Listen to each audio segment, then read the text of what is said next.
Em júbilo de estar aqui hoje com o Sérgio Treffaut para fazer uma entrevista. Estou aqui como psicóloga clínica e também como parceira do Laboratório Limite e os agentes ativos da felicidade. E o Sérgio Treffaut, ele é realmente um cineasta ímpar, singular e que eu admiro muito pela trajetória de vida profissional dele, onde os filmes, os documentários que o Sérgio realmente cria, é algo que toca não só o nosso cognitivo, mas também as nossas emoções. E a finalidade dessa entrevista é associar um pouco da nossa investigação da felicidade com o Laboratório Limite e a música, porque o último trabalho do Sérgio, que é realizado no Brasil, que é o Paraíso. Olá, Sérgio. Oi, Marisa, obrigado pela apresentação. Conta. Eu quero saber, Sérgio, desse processo do Paraíso, que foi feito no Rio de Janeiro, com uma geração específica dos idosos. E a nossa pauta aqui, eu digo nossa, que eu estou representando um grupo de investigadores, nós focamos na prevenção do que diz respeito à depressão, ansiedade, e o processo da música em si, que é transversal, ele pode ser preventivo.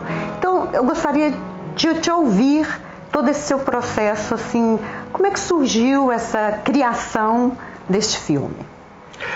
Bom, o ponto de partida era fazer, um dado momento já, ponto de partida adiantado, um filme sobre o Rio de Janeiro à noite, entre o momento em que o sol se põe e o sol se levanta, ou seja, toda a parte noturna do Rio. Havia 200 lugares por onde a gente passaria por esse filme, e um deles era... Eu tinha pesquisado lugares de música, lugares religiosos, pessoas que trabalham em hospitais, pessoas que trabalham na rua limpando lixo, tudo. Mas era muito grande, muito vasto, e eu escolhi depois um microcosmos. O microcosmos que eu escolhi foi o Palácio do Catete, foi o jardim do Palácio do Catete, onde espontaneamente as pessoas se reuniam para fazer serestas. Você sabe o que são serestas? Serestas é um modo musical brasileiro, você está falando de música, e lá, em vez de serem rodas de samba, rodas de choro, forró, são serestas onde o canto de samba canção, o canto de algo que é mais parecido com um bolero, tem uma presença forte. E quem é que canta isso? São pessoas de uma idade muito avançada, você falou um pouco da questão etária, de idade muito avançada, 70 e tal, 80, até os 100 anos.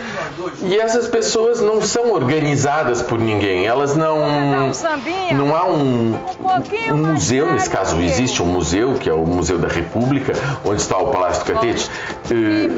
Quer dizer, o Palácio do Catete é que alberga o Museu da República, que autorizam que isso aconteça nos jardins, mas é por iniciativa própria, porque um senhor há 30 anos atrás, o senhor Vivi, foi com o seu violão e o seu bandolim, começou a tocar. Uma senhora, que por acaso é do Lourdes Dardana, que está no filme, que quando o filme termina você tem Camisa Listada cantada por ela, e que começou a cantar. Isso começou num domingo, depois mais tarde apareceram outras pessoas, começaram a fazer também no sábado, e pouco a pouco, ao longo de 30 anos, isso foi crescendo. Umas pessoas morreram, outras vieram, o uso aumentou.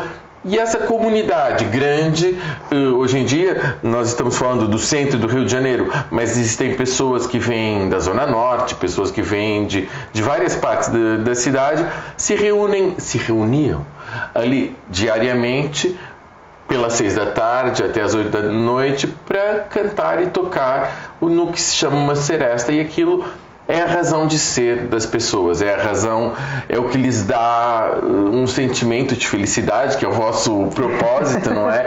Ou seja, você sente que dentro de um universo de solidão, vivendo as pessoas sozinhas ou não vivendo sozinhas, esse estar juntos e esse momento pequenininho, que é quase como o momento em que uma pessoa é a estrela do mundo, em que a dimensão não é só fazer música, música tem esse lado terapêutico.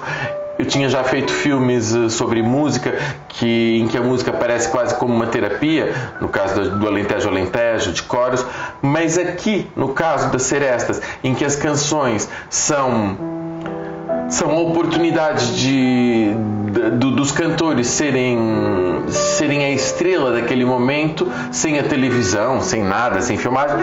É algo com o qual eles sonham desde manhã, desde noite, e isso faz com que a vida deles tenha sentido. Infelizmente, o filme foca esse momento de felicidade antes da pandemia, antes do momento em que as portas do jardim foram fechadas, antes que elas tiveram de se trancar em casa, antes que algumas começaram a morrer porque não tinham casa exatamente, e que no Brasil e em classes sociais pobres, o conceito de confinamento, que é fácil de gerir numa Suécia ou em países ricos, digamos, ou em zonas ricas, quando as pessoas são pobres e que moram 5 ou 6 umas em cima das outras, o confinamento não existe da mesma maneira e o contágio é muito maior e as pessoas começam a morrer e não tem lugar nos hospitais. É o que aconteceu no Brasil.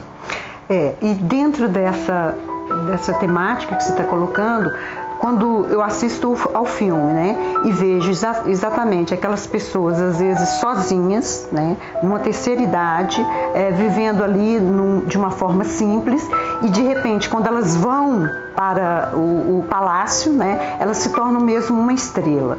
E dentro desse nosso estudo, né, existe a via jubilosa, que é o otimismo, que é o primeiro construto mental.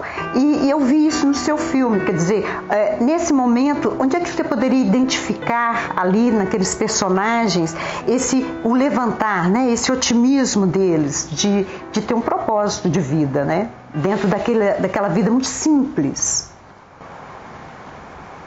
Um otimismo, eu não sei eu não sei se é um otimismo. O que sinto é que é uma necessidade entre estar em casa trancado e ter a oportunidade de estar com os outros.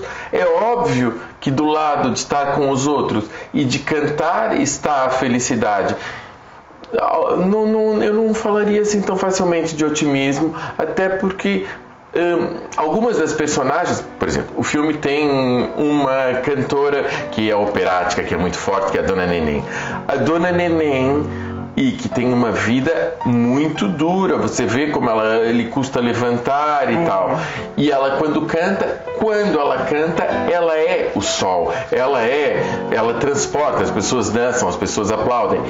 Mas quando ela se senta, ela volta para o seu universo de dor, para o seu universo de muitas doenças, e quando ela conversa conosco, começa falando desse médico, daquele médico, e existe uma revolta enorme dentro dela, mas a compensação vital que ela tem é de poder ser feliz naquele momento.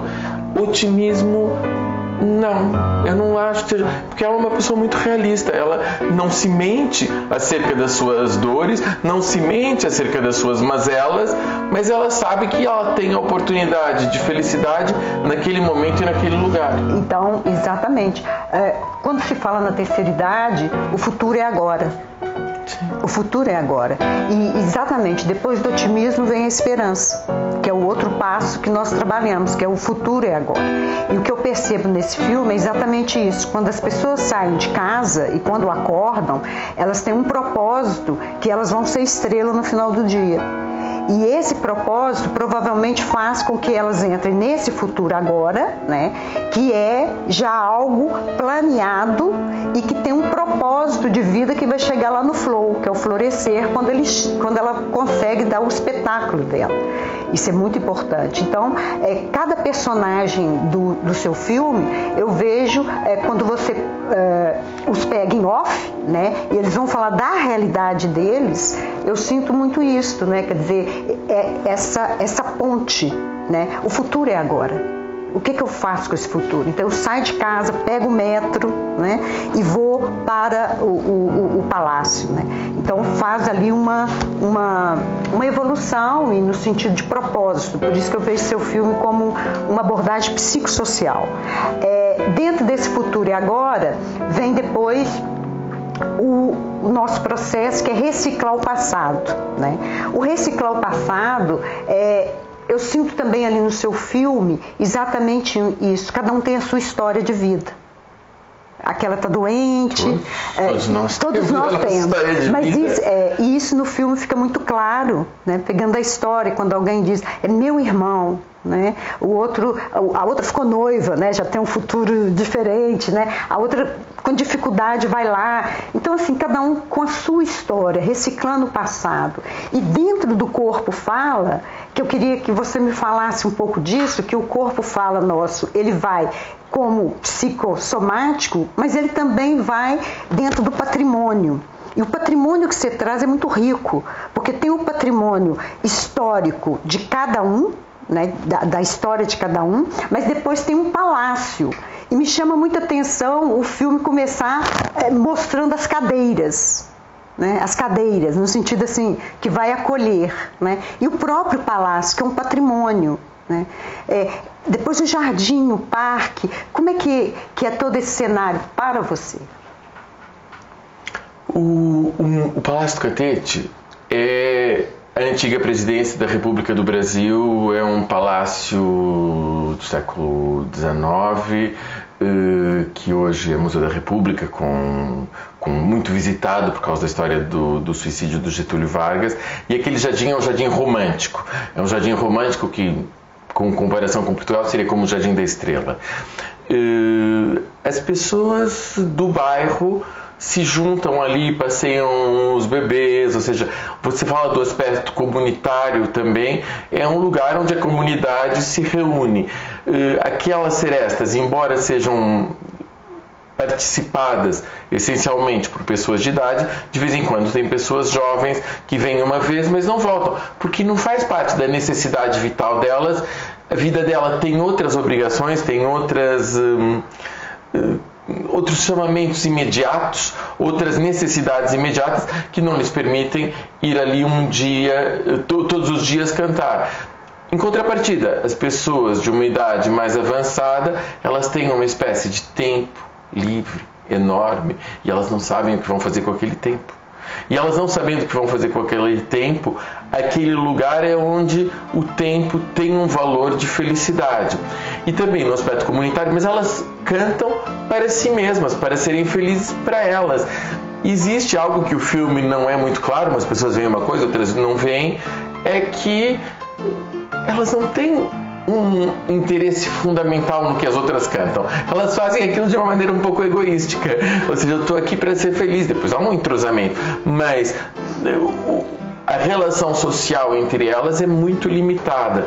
Você tem pessoas que, para mim, são exemplares, fortíssimas, dentro dessa faixa etária. No Brasil, você tem a Elza Soares. A Elza Soares é um monstro enorme, e quando você fala de ressignificação, aí sim eu entendo. No caso dessas pessoas é muito uma maneira de eu conseguir estar feliz aqui e agora.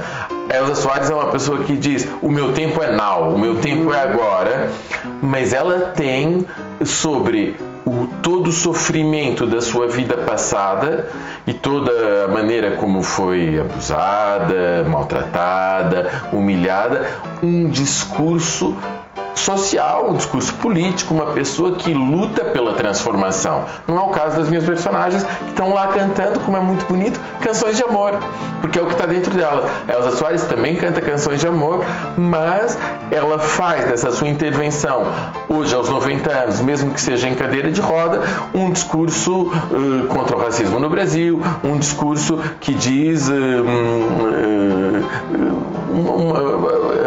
a carne preta, a carne negra é a carne mais barata do mercado. Ela canta isso com propriedade e ela está sempre atuando aos 90 anos sobre uma transformação do país que é o dela. E ela diz, esse é o significado da minha vida.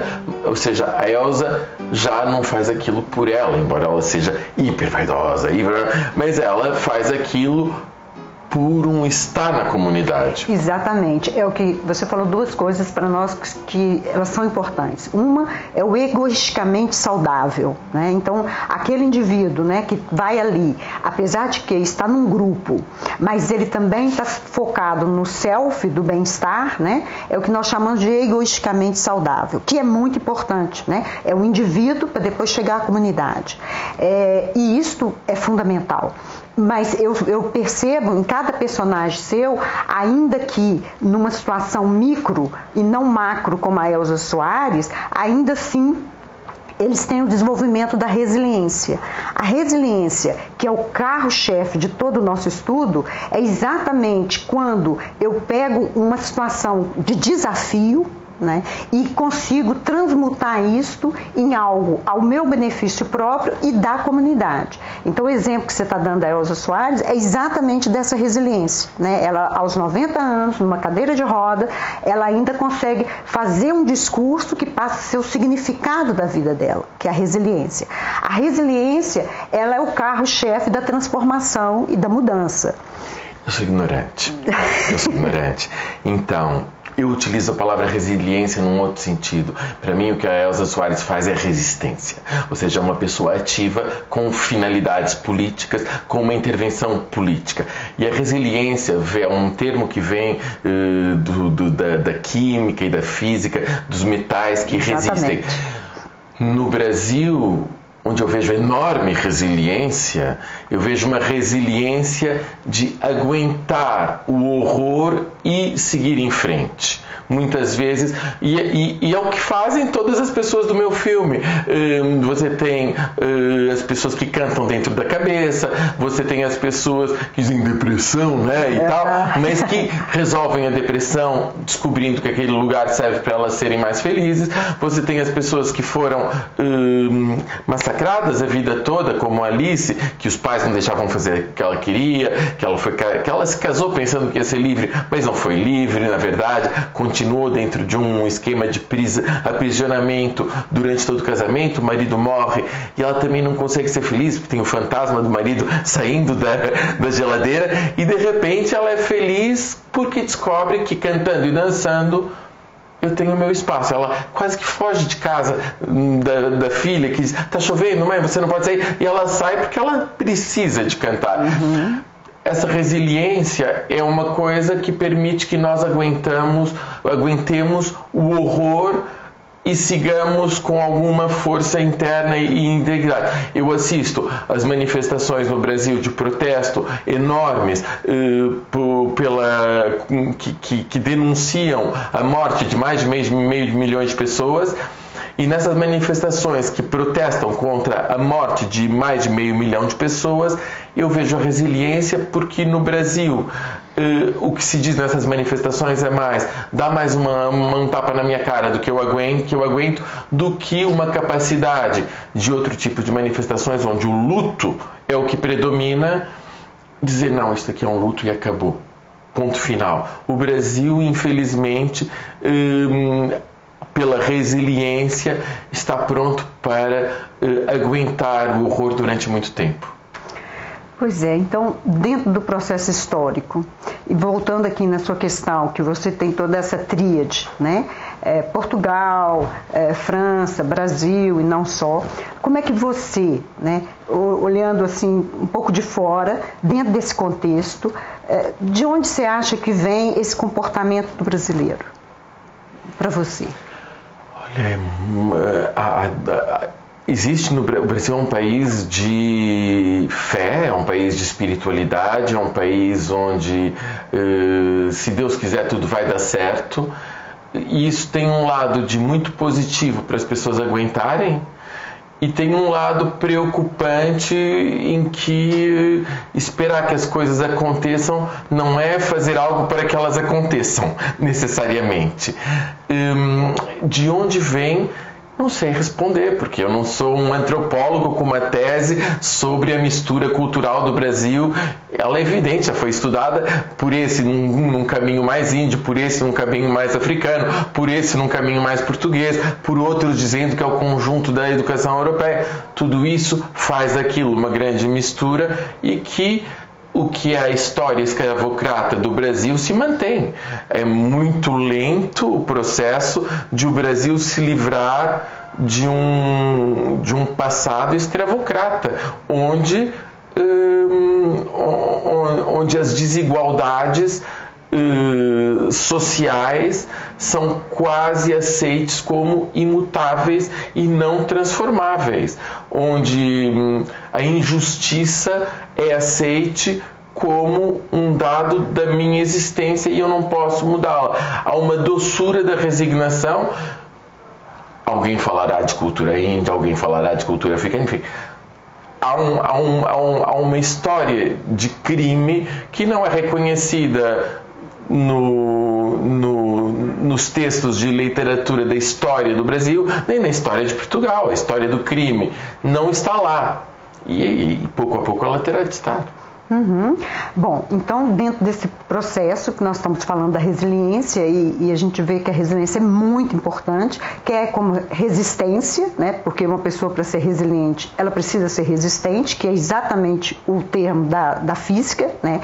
Que um objeto que passa por grande pressão, ele pode alterar até a forma dele, mas cessando aquela pressão, ele volta ao estado original, né? E isso é que é importante aqui dentro desse nosso estudo, né? Dessa resiliência. E depois que você passa pela resiliência, você vem na parte do perdão e da gratidão. E como que no filme essa história se passa, né? Quer dizer, ser grato pelo espaço que vocês têm lá do palácio, né? E essa própria questão aí da própria pandemia, né, que impediu de uma certa forma da continuidade a todo o trabalho. Como é que dentro desse contexto aí você poderia enquadrar esses dois termos, perdão e gratidão? Não é o meu universo, Marisa. Eu acho que existe de fato uma gratidão diária por estar vivo. É uma coisa que se vê em cada um deles, e que dentro das amarguras elas procuram o que tem de melhor para se relacionar e para cultivar. Você cultiva aquilo que é mais aprazível, e que talvez isso multiplique o que há de mais aprazível. O perdão, eu não sei bem a que você se refere. Eu, pelo meu lado, tenho uma visão diferente, ou seja, uma coisa é não ser ressentido, e outra coisa, e que isso me faça mal, ou seja, o sofrimento, que eu aceite ou que eu transforme em ressentimento, isso faz mal a mim e faz mal ao mundo. O perdão não é uma palavra que para mim faça tanto sentido. Para mim a palavra que faz sentido é a justiça, ou seja, quem é culpado dos crimes tem de ser condenado sem perdão, ou seja, tem de ser condenado em justiça pelos crimes que comete. E aí está a pacificação das coisas. O perdão é uma palavra que para mim pode incluir o não exercício da justiça. O próximo passo é a metamorfose. A metamorfose, nós consideramos que é a ressonância magnética, física, emocional e espiritual.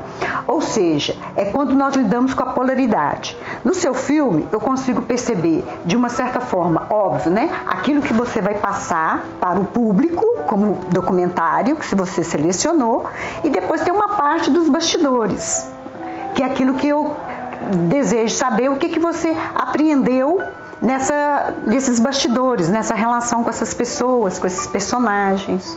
Então, eu quando faço um trabalho, um filme, eu tenho um propósito de pesquisa, há um universo que me interessa, há algo onde eu vou buscar, mas eu não faço filmes que são programáticos, ou seja, eu não sei que vou chegar a essa conclusão, aquela conclusão, e até porque no documentário isso é ainda mais forte, você é surpreendido pelas descobertas. E você pergunta aos bastidores, é todo um processo em que uma parte está no filme, outra parte não está no filme, mas ela toda está dentro de mim. O que ficou no filme, eu vejo tantas vezes que é mais, que entra mais, mas o resto também é conhecer um universo, é aprender um universo. É um processo de saber longo e interessante, fascinante. E dentro agora, na última fase nossa, que é o florescer. O florescer, ele é estudado, né, como um processo que pode ter várias vertentes. Uma delas é a sublimação. A sublimação é quando eu tenho uma situação, que pode ser um desafio, e de repente eu consigo trabalhar, lapidar isso, entregar à comunidade ou ao mundo. O trabalho do artista é isto, né? O trabalho do artista, ele tem ali um processo, ele tem ali umas interrogações e depois ele tem um produto final, que pode ser uma pintura, uma escultura, um filme, um processo de comunicação que é uma outra forma de linguagem. Eu quero saber duas coisas aí do florescer. Primeiro, é que eu vejo que eu queria saber como que é isso para você. Eu, assistindo ao filme, eu pensei assim, puxa vida, essas pessoas tinham um sonho, né? Quando ela acorda, ela quer ir para o palácio e quando ela canta, aquela pessoa que está cantando, da identidade dela, ela se torna uma estrela ali, para aquele grupo.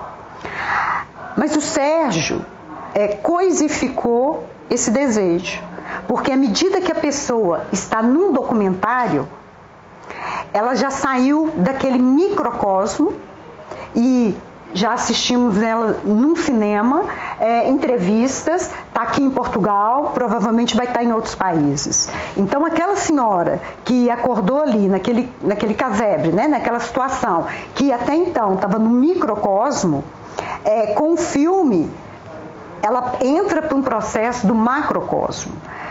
Você tem consciência disso? Como é que é isso para você? Olha, eu acho que as pessoas não podem se iludir demasiado com essas coisas e, sobretudo, você entra um pouco num universo em que a imagem pública e a fama ou coisas assim tem importância. E as pessoas que têm um pouco de sabedoria, elas sabem que tudo isso é muito efêmero. Mas as pessoas têm? A que você filmou? Não vou dizer que elas não fiquem mais felizes. Eu fiz um filme sobre a minha mãe, há muitos anos atrás, ninguém conhecia coisas da história dela, e de repente ela está numa sala com 300 pessoas aplaudindo de pé para ela. E uma anônima, era minha mãe, que tinha sua história. Depois aquilo passa na televisão. E reconhecem. Mas a minha mãe, embora fale o meu filho, assim, ela não se iludia acerca, fez bem para ela, foi gratificante para ela, mas não se iludia acerca da efemeridade de tudo isso. E é muito perigoso. Eu faço ficção, por exemplo, eu estou desviando o assunto, mas estou no mesmo assunto. Um filme que fiz recentemente, chamado Raiva, é uma ficção. Eu convidei um não ator para ser o ator principal do filme. Ele ganhou o prêmio Hugo Bentes de melhor ator do ano em Portugal pela Academia de Cinema, pelos congêneres, pelos atores, que havia vários atores em competição e votaram nele como melhor ator do ano. O Hugo é tão saudável de cabeça que tudo isso não alterou. Ele mora em Beja, ele pode se preocupar, eventualmente ter um agente. E há as pessoas que, numa situação dessas, ficam sem chão. É muito desestabilizador as pessoas imaginarem que um aumento de projeção de qualquer coisa é algo que vai mudar a vida delas para sempre. E é muito saudável você ter chão relativamente a essa projeção mediática, essas coisas, e não pensar que dá felicidade. Claro que dá felicidade para o Hugo mostrar o filme em Sevilha, mostrar o filme em Moscou, ganhar prêmio, essas coisas dão felicidade, mas principalmente nos atores, que é diferente do que no documentário, nos atores, ator é uma profissão muito frágil, onde você está sempre se expondo, e se as pessoas não têm esse chão e a consciência de que tudo que hoje pode ser fogo de artifício, amanhã pode ser um deserto, você fica muito fragilizado internamente. No documentário é uma alegria. Eu fiz tenho uma consciência clara, por exemplo, de que quando fiz o Alentejo, que é um filme sobre coros de pessoas que vivem no campo, no Alentejo, às vezes aqui, que eram 30 pessoas, uma coisa menos individualizada, e para eles aquilo foi uma bandeira, foi um ato de afirmação de uma cultura, de um modo musical, em que eles foram prestigiados. O cante alentejano foi reconhecido como patrimônio da humanidade, mas ao mesmo tempo eles entenderam que aquilo tinha algo de fogo de artifício, que não ia mudar a vida deles de um dia para o outro, que iam continuar trabalhando no mesmo dia, que podiam ser até recebidos pelo presidente da República por causa do cante alentejano, mas que depois ninguém ia ligar e depois iam cair. Ou seja, nós temos de ser muito atentos a não fantasiar com aproveitar a alegria, aproveitar a felicidade, mas não fazer daquilo uma coisa que nos enganamos sobre nós próprios e sobretudo sobre o que vai acontecer no dia seguinte. Pois é, e o grupo, ele ainda não, lá no Brasil, o filme não está nos cinemas, né, por causa da pandemia. Sim. E você tem algum feedback desse grupo hoje? Olha, para mim, tendo feito um filme sobre pessoas que eram entre 80 e 100 anos e que poderiam desaparecer de um dia para o outro, fundamental era mostrar o filme para eles. Então eu fiz uma projeção assim que eles estavam todos vacinados e assim que me foi permitido, ao ar livre, todos mascarados, nos jardins do Palácio do Catete, onde eu filmei com o apoio do museu. E para eles foi uma felicidade enorme, distanciamento, cadeiras e tal. Algumas pessoas que já faleceram, obviamente, fizeram falta, uma tristeza muito grande, mas a alegria dos que estavam aqui era enorme. E, contrariamente a uma projeção normal, elas batiam palmas em cada música. Uma senhora que foi filmada com 100 anos apareceu com 102. Foi muito bonito tudo isso. Nos cinemas, a pergunta que você fazia não faz muito sentido agora, porque a pandemia no Brasil, neste preciso momento, é mais grave do que em Portugal. O número de pessoas que entra numa UTI e sai viva percentualmente é muito menor do que em Portugal. Ou seja, é grave, o grau de vacinação é menor, é menos seguro. O próprio museu pensou em um dado momento em voltar a fazer as serestas dos vacinados, autorizar, mas não é uma coisa segura. Então, o cinema, eu não ponho no cinema porque você pôr um filme no cinema para ir 1 ou 2 pessoas por dia é triste. E eu penso que o importante é colocar, e vou tentar, é uma questão de tempo, de organização, de modo que eles possam ver os filmes, o filme funcione em televisão, em redes sociais, a pedidos, o Sesc pediu, e a rede do Sesc é grande, do filme. Eu não consigo tratar disso tudo ao mesmo tempo, mas agora queria que fosse visto de uma maneira mais ampla do que numa sala de cinema, que já de si tem pouco público, mas agora não tem nenhum. E dentro disso que você está dizendo, quando eu fui naquele convite que você me fez, que teve uma entrevista com outras pessoas e o próprio público participando, eu acho que o momento é muito bom e muito propício para florescer esses debates, essas entrevistas, e até outras pessoas repensarem nesse microsistema, esse microcosmo, como prevenção, né, da música, da dança, da arte, nesse momento que nós estamos vivendo da pandemia. E então, para finalizar, né, que é o último passo nosso, que é o florescer, o flow, que é o ressignificar, né, dentro de toda essa história do filme, eu quero te perguntar então o ato de criar para você, porque a última ponto nosso, que é o flow, que é exatamente a sua vocação. Há quem diga que é a vocação da alma, a vocação da vida, o ressignificar. Como é que é para você, Sérgio, o ato de criar? Mais do que o meu ato de criar, eu faço o meu trabalho. É uma coisa assim, você chama de criação o que eu faço. Eu não sei, eu faço o meu trabalho como quem faz pão, ou quem faz... Cada um faz o que sabe. Agora, o que me interessa no que você disse tem a ver com a importância da música no bem-estar das pessoas e do canto no bem-estar das pessoas. Isso eu vi em vários filmes que fiz, que o fato delas cantarem umas para as outras, se reunirem, em alguns casos funciona de forma completamente terapêutica, ou seja, em vez, e elas dizem no filme, elas dizem que estavam mal e passaram a estar bem, em vez de você se encher de remédios, em vez de você ter uma sessão semanal isso num universo rico, não é? Mas os antidepressivos provavelmente cairiam em flecha se as pessoas tivessem convívio, se estivessem cantando umas para as outras, se tivessem a oportunidade de se mexer. Essas atividades, como esporte também, todas essas coisas, na minha vivência, são mais... dão mais garantias de melhoria de um estado de sofrimento imediato, e aliás nem adianta você tomar um remédio só se você não tenta se encontrar formas de fisicamente se sentir melhor, cantar, dançar, fazer esporte, todas essas coisas. Exatamente, que é o florescer.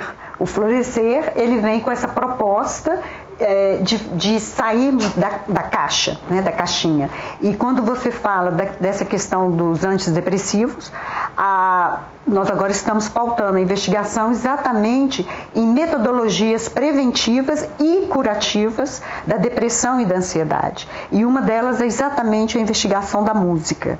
Que tipo de música pode levar um determinado grupo, uma determinada geração, uma determinada cultura à sensação de bem-estar. Desde o tipo de som, e também quando eu falo do otimismo, que é a Via Jubilosa, aquele grupo faz a Via Jubilosa deles, que é de uma geração. Então, apesar de que as músicas das serestas escolhidas geralmente remetem a uma perda, né? Fala de uma perda, de um amor e tudo, mas aquilo resgata a Via Jubilosa da pessoa, a história de vida dela. E isso nos dá ânimo. E realmente, determinado tipo de som e determinado tipo de movimento, daí você fala atividade física, ela vai despertar, despoletar certas sinapses, certas hormonas do bem-estar. E realmente, essa é a nossa causa maior. Né? A nossa causa maior é sair do nosso consultório clínico, né? Que fazemos o nosso trabalho sim, individualizado, mas o nosso maior objetivo agora, principalmente na pandemia, né? É expandir essa forma do bem-estar psicológico, quer na área física, emocional e espiritual. Então, Sérgio, eu gostaria que você deixasse aqui, né, uma mensagem para esse público que está nos ouvindo, que está centrado muito na saúde mental. Não deixe o samba. Eu sei fazer filmes, olha, eu sei dizer que no dia em que eu não puder trabalhar, escrever, fazer filmes, aí eu declino. Aí eu tenho a certeza. Mas enquanto eu puder fazer, eu tenho um privilégio que é o meu trabalho é aquilo que eu gosto de fazer. Isso é um grande privilégio. As pessoas que têm um trabalho que elas detestam, elas têm sofrimento, um sofrimento que eu não tenho. Eu sofro quando, num processo de tentar encontrar como é que eu vou, como uma mulher grávida tem dor de parto, não é? Como é que você consegue, tem que escrever uma coisa para depois de amanhã e tá tudo uma porcaria e nada funciona. Mas aí você tem um período de trabalho muito grande, que é doloroso, gostoso, mas você fica livre quando aquilo fica terminado. Mas é um privilégio você fazer aquilo que você gosta. Bom, encerramos então esta entrevista.